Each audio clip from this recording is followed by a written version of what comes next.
Today I have 3 things I wish I would have known when I started working from home, so hopefully you can learn from my mistakes.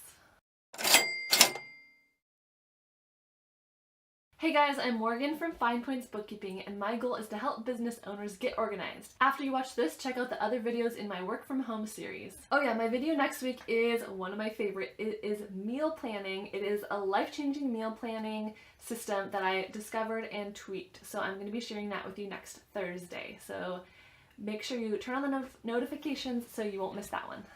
Alright, you probably know all the positives about working from home. You've heard them time and time again. You save so much time commuting. I have such a flexible work schedule. You can work in your pajamas and save money on your wardrobe. You can choose all your own clients and get rid of the bad ones. Your office can be anywhere, from Hawaii to the mountaintop to your kitchen table. You can get tons of chores done during the day around your house. Okay, so I'm here to tell you those things are true, and I do think that the perks of working at home outweigh the negatives. But there were some things that I was not prepared for that I learned along the way that I want to share with you guys today.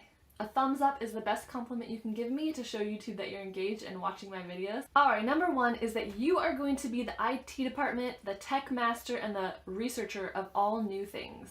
You're going to have to make a million decisions about what technology you want to use, what new applications, how to deal with every single problem you come across.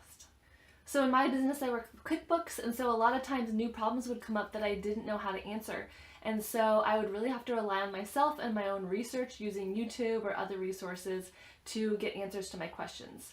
Whereas when I worked in an office, there would just be someone down the hall usually, or a boss or someone or a coworker that I could bounce ideas off of. For example, I knew that I wanted to use some kind of password management system. So I had to research all the password management systems, figure out how much they cost and which one would work for my particular business. There can be computer issues. Right now I'm uploading things to YouTube, so I can run into, just tons of different errors and technological issues.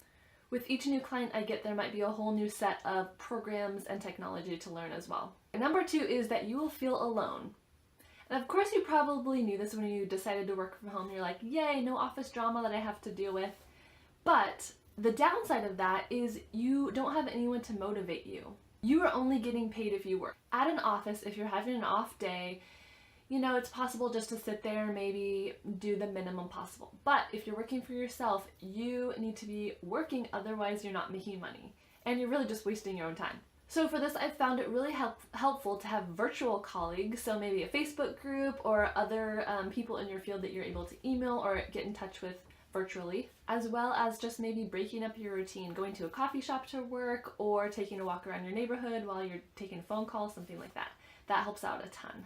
And number 3, you need to be insanely intentional about your schedule. This was one of my biggest learnings, because I was like, oh great, I can work nights and weekends when my husband is watching the kids. But I found I really didn't like how much work just meshed with family life, and after a while I was thinking about work during family time and I just did not have good boundaries. So once I had a good schedule, that helped a lot. Check out my video on block scheduling. Because when you work from home, obviously people are going to interrupt you. There's a tendency to think when people work from home that, oh, they can volunteer at the school, they can, help me with this project, they can help me move, they can do this, they can do that. It's not really, your time isn't as respected as if you had a 9-to-5 job. So other people will interrupt you, you will interrupt yourself, you'll be like, oh, I need to put some dinner on the stove, or I need to put in a load of laundry and that type of thing. But the more you are able to section off and protect your work time, the happier you're going to be. If you want to get notifications for when I post a new video, click the little bell icon after you subscribe. Stick around if you want organizing tips from a bookkeeper. Check out the videos that are on the screen. This is the one that YouTube thinks you are going to be the most interested in, so check that one out. Thank you so much for watching this video. I really appreciate it. And I'd love it if you subscribe and like this video. Give it a big thumbs up down below.